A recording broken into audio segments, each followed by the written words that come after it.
बिस्मिल्लाहिर्रहमानिर्रहीम, अस्सलाम वालेकुम। पाकिस्तान और दुनिया भर में देखने और सुनने वालों को अब्दुल कादिर का सलाम। आप सब लोगों को ईद मिलादुन नबी सल्लल्लाहु अलैहि वसल्लम बहुत बहुत मुबारक। अल्लाह ताला से दुआ है कि आज के दिन के सदके पाकिस्तान के हालात पे ख़ास तौर पर रहम फरमाए और ये जो थोड़ी बहुत मुश्किलात हैं इस वक्त, ये जल्द दूर हो जाए। मैं और जिब्बी हम ज़रा ख़बरें पूरा दिन देखते रहते हैं, ऑब्ज़र्व करते रहते हैं कि पाकिस्तान के क्या हालात है, क्या हो रहा है। तो बड़ी नाजुक सूरत हाल है।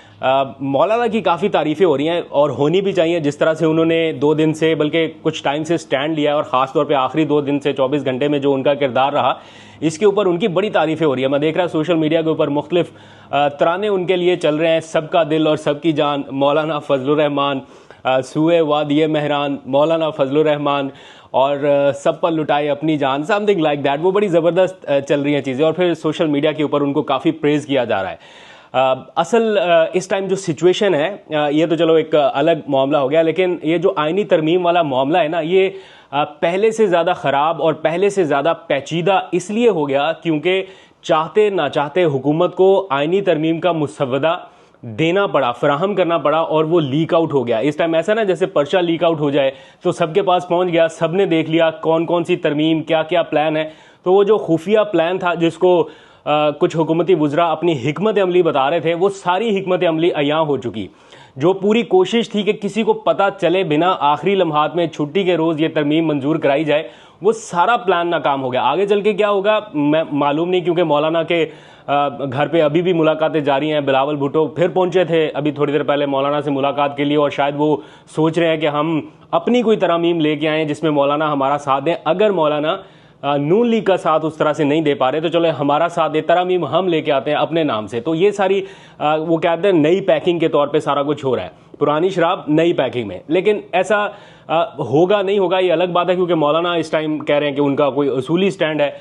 हुक्मरान जमात के लोग कह रहे हैं इन्होंने हमसे कोई पुराना बदला लिया है। और सबसे ज़्यादा सोचने वाली बात यह है कि जिनके बारे में ये बताया जा रहा था कि नवाज शरीफ साहब लाहौर से निकल पड़े हैं तो अब आइनी तरमीम हर सूरत मंजूर होगी, वो नवाज शरीफ साहब कहाँ चले गए, मौलाना से मिले भी ना चले गए और उनकी मुलाकात क्यों नहीं हो सकी। इनकी तो बड़ी कुर्बतें बढ़ गई थी, फिर अचानक से क्या हुआ कि इनकी मुलाकात भी नहीं हुई, जहाँ सब के सब A to Z, क्या PTI, क्या JUI, क्या नून लीग, क्या पीपल्स पार्टी, सबके लोग आके मिले मौलाना के पास।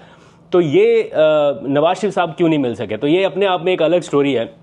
बहरहाल मैं देख रहा था एक टीवी चैनल के ऊपर बैठे हुए तजिया निगार हैं, वो अपनी उन्होंने एक वीडियो लगाई और उन्होंने कहा कि मैं ये वॉक पे निकल रहा हूँ, 1 घंटे की वॉक पे, और मैं जब वापस आ जाऊँगा तब तक आइनी तरमीम मंजूर हो चुकी होंगी। तो उनका कहने का मकसद ये था कि फिर हम टीवी के ऊपर बैठ के आपको तजिया भी देंगे और बताएंगे भी कि आइनी तरमीम मंजूर हुई। बड़े कॉन्फिडेंट थे। लेकिन एंड पे क्या हुआ, वो टीवी चैनल पे उनका प्रोग्राम देखेंगे तो आपको आइडिया हो जाएगा। फिर अभी थोड़ी देर पहले मैं फैसल वाडा का स्टेटमेंट सुन रहा था, उन्होंने तो डायरेक्ट कह दिया नाअहल और निकम्मी हुकूमत है, इनके वजीरों से पूछे कि क्यों आइनी तरमीम मंजूर नहीं हो सकी। बल्कि यहाँ तक भी कह दिया कि ये जो छुप छुपा के इधर उधर से निकलेंगे आप उनसे पूछे। यानी उनको भी ये लग रहा है कि सारी नाकामी की जिम्मेदारी हुकूमत के ऊपर है, ये मैनेज नहीं कर सके, ये नहीं करा सके।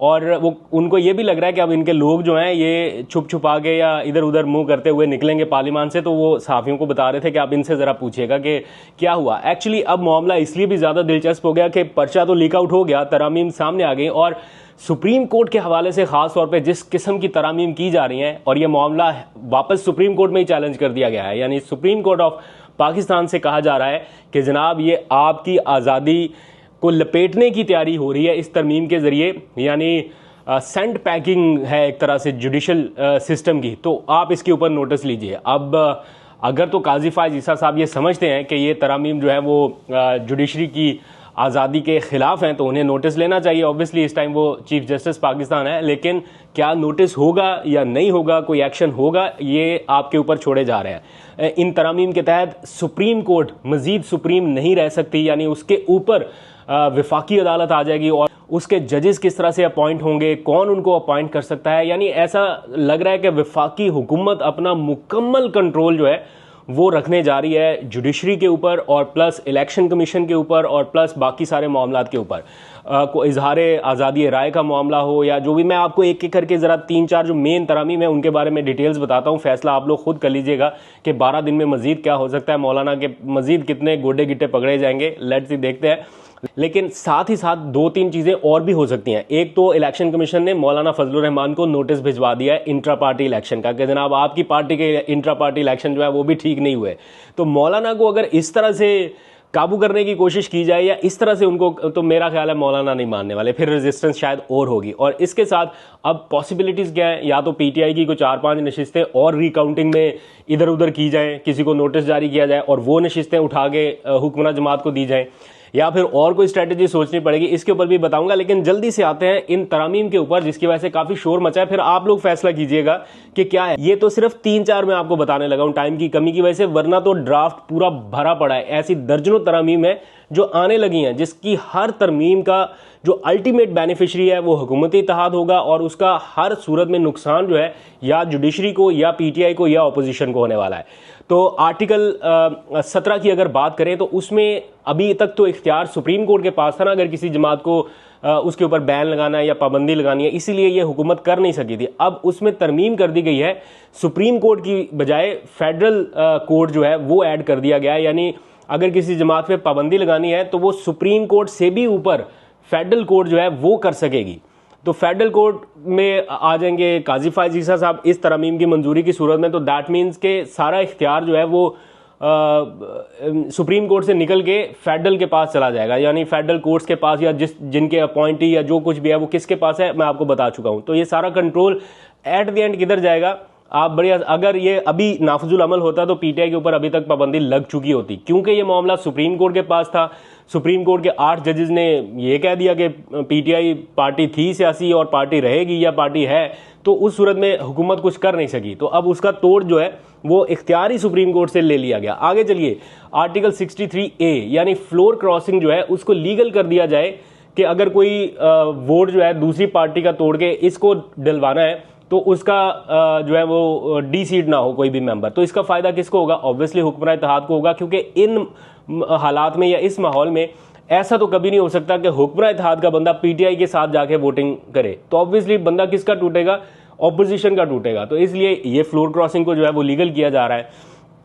फिर आर्टिकल 175 है जिसमें 8 फरवरी के इंतखाबात समेत जो इस तरह के केसेस हैं आईनी मामलात के हवाले से केसेस, वो भी सुप्रीम कोर्ट में नहीं रहेंगे, वो सुप्रीम कोर्ट से उठा के चले जाएंगे जनाब फेडरल कोर्ट के पास, जहां पे काजी फायज ईसा साहब होंगे। लेट्स सपोज अगर सुप्रीम कोर्ट के चीफ जस्टिस मंसूर अली शाह हैं तो वो कुछ नहीं कर सकेंगे या वो ऐसा कोई फैसला कर ही नहीं सकेंगे, और इनके ऊपर फिर एक फेडरल कोर्ट होगी जिसका फैसला हतमी माना जाएगा।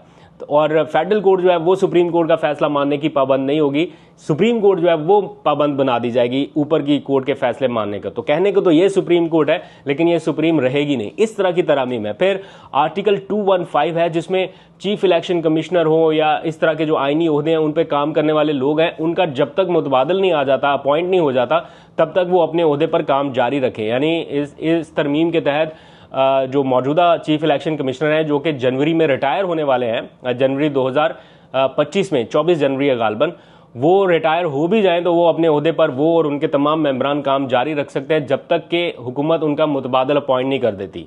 तो ये भी एक बड़ी हैरानकुन सी तरमीम है। फिर सुप्रीम कोर्ट का अगर कोई जज रिमूव करना है तो पहले वो पावर सुप्रीम जुडिशल काउंसिल के पास होती थी, यानी सुप्रीम कोर्ट के पास ही।